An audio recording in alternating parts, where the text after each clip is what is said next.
Hello, sports moms, and welcome to Always a Sports Mom, Episode 2, Why We Signed Up for Sports in the First Place. This is the podcast for moms of boys who never stop being sports moms, even after the season ends, where real-life conversations lead to takeaways you can actually put into play with your son. I'm Trish, and I'll never stop being a sports mom. So, today I want to talk about something I think we all need to come back to sometimes. And this is why we signed up our boys for sports in the first place.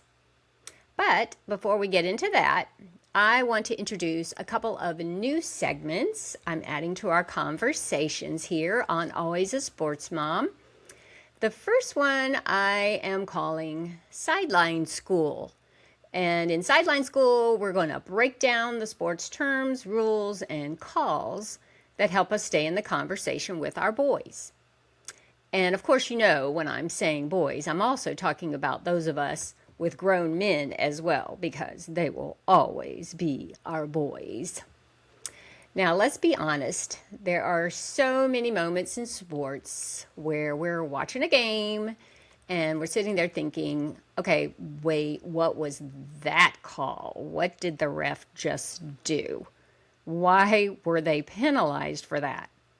So this is just a few minutes each episode where we're going to break down something in a way that actually makes sense, okay, to us. So today in Sideline School, we're starting with one that I tell you, I am not going to lie. I scream at the TV every time this call is called. It drives me a little crazy. And it's called offensive pass interference, or OPI. And this is in football. And I have to say, I have plenty of OPI nail polish and I like that, but I don't like OPIs in football. So just in case you're not a football mom yet, or maybe you don't think you will be, but you'll still watch football anyway, stay with me on this one because most boys and men like or love football. So you'll want to know this rule. Okay, so I'm sitting there watching the game thinking the quarterback, our quarterback, is throwing the ball to his teammate. He's not purposely throwing to the defender. So why in the world is our team getting penalized? All right, here's the thing. It's not really about who the ball is intended for. It's about whether the receiver, and of course that's the player who the ball was intended for, created an unfair advantage, like using their hands or body to get more space before the ball gets there. When I looked up the definition, this is what I got. Offensive pass interference happens when an offensive player, usually a receiver, unfairly interferes with the defender's ability to cover the play or make a play on the ball once the pass is in the air. So what does that actually look like? So it can be things like using their hands or arms to push away from a defender and therefore creating extra space. So this would then make a significant contact with a defender, blocking downfield before the ball gets there or intentionally getting in a defender's way to help another offensive player get open. Okay, so here's the key idea. Once the ball is in the air, both the receiver and the defender have a right to it. And of course, what puts a bee in my bonnet is that I don't think the defender has the right to it. I mean, it's our quarterback, it's our ball at that time. But the receiver can't create an unfair advantage through contact. So if it looks like the receiver created space by pushing off or getting in the defender's way before the ball actually gets there, that's when you'll hear offensive pass interference. I'm not going to like it, but it's a legit rule, so I guess I have to accept it. So there. That's OPI, just my thing. You may not be bothered by it at all. Okay, so let's shift from the rules to the game for the reasons why we love sports in the first place. This segment I am calling Heart of the Game. And in Heart of the Game, we'll share real stories from athletes that remind us what really matters in sports. And today's story is about twin brothers, Cameron Boozer and Cayden Boozer, whose story really began long before they were basketball players. They were actually born in part to help save the life of their older brother, and he happened to be battling sickle cell anemia.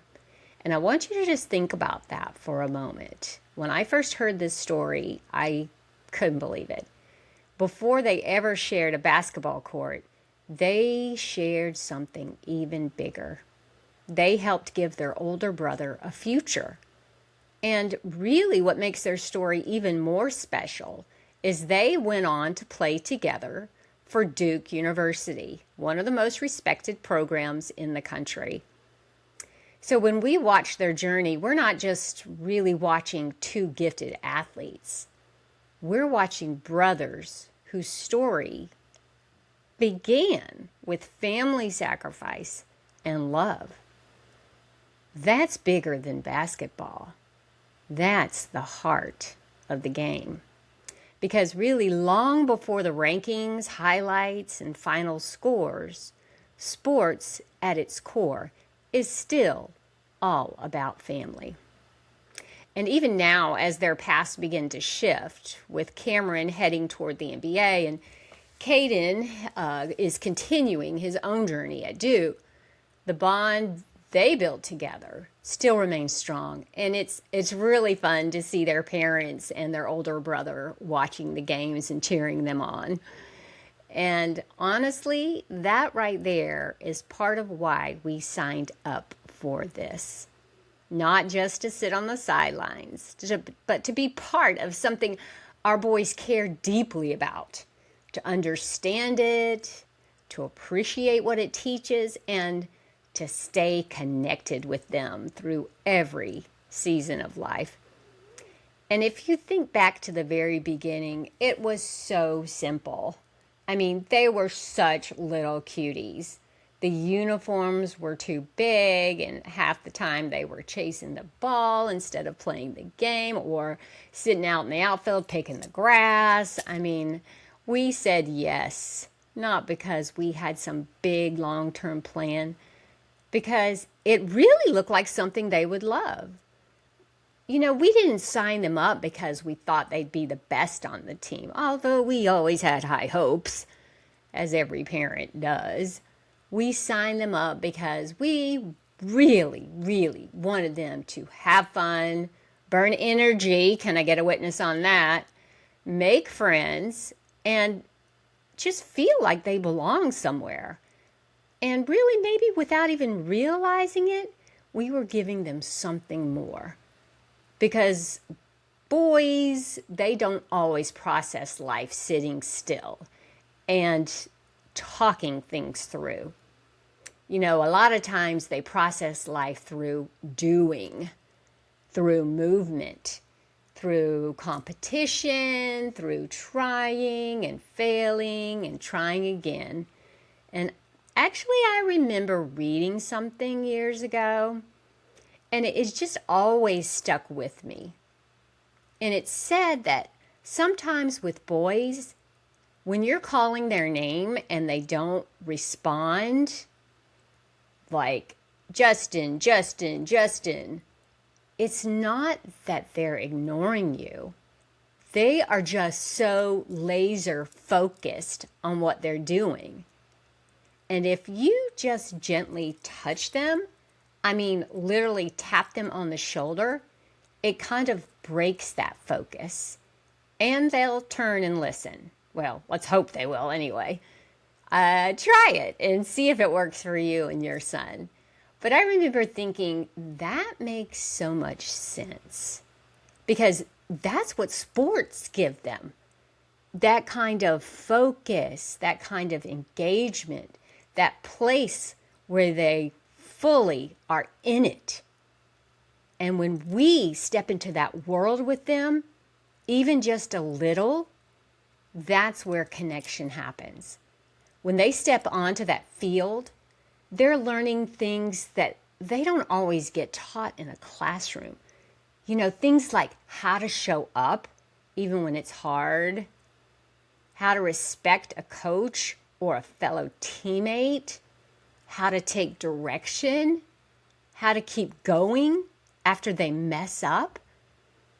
That's not just sports. That's life. And that's who they're becoming. But somewhere along the way, things can start to change. It certainly gets louder, more competitive, and there's more pressure for playing time and stats and comparisons. And then the questions start from other people and even from yourself. Are you doing travel ball? Do you have a private coach yet? Are you sure you're going to the best high school for his sports? Hey, is he going to play in college? He's already 10 and needs to be thinking about his future plans. Are you serious? And without even meaning to, we can start to feel that pressure too. But if we pause for a second and really come back to the beginning, we didn't sign up just for the season, and I'm going to say this. We signed up for the relationship. And when we remember that, it changes how we show up. How we show up on the sidelines. How we show up in the car ride home. How we show up in the little conversations that matter more than we even realize. It reminds us that this isn't about getting it perfect. It's about staying connected. So maybe today, tonight, or tomorrow is just a chance to pause for a second and come back to where this all started, before the schedules and the pressure and the expectations. And to the simple reason we said yes in the first place. Because when you really think about it, this was never just about the game or the sport. It was about giving our boys a place to grow, a place to learn, and a place to become who they're meant to be. So if things start to feel a little heavy, and we're feeling the pressure to stretch beyond our realistic budget for that $500 bat, or for private swim lessons, or for an English Premier League coach, or if doing more and more and more starts to reduce our family time and increases our stress levels, we can always come back to this. And again, I will say this until you get sick of me saying it. It's not about the season. It's always about the relationship. And the more we understand who they are, how they think, and how they process things like pressure and loss and confidence, the better we can meet them there. So, that wraps up our conversation for this time. And as always, we'll close with the prayer we share as sports moms. The prayer of an athlete's mom. This is the prayer that you'll hear every game. My requests each time are always the same. Protect his body and protect his mind. Keep him injury-free and rarely sidelined. And if he should put his sport above you, remind him how it is he can do what he do. 'Cause without your love and blessings on him, well, let's just say it might be harder to win. And that prayer, it really says it all. Because the truth is, you never stop being a sports mom. It doesn't end when the season does. It just changes. It deepens. And it stays with you in ways you never expected.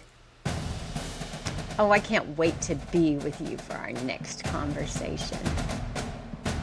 Until then, enjoy the game.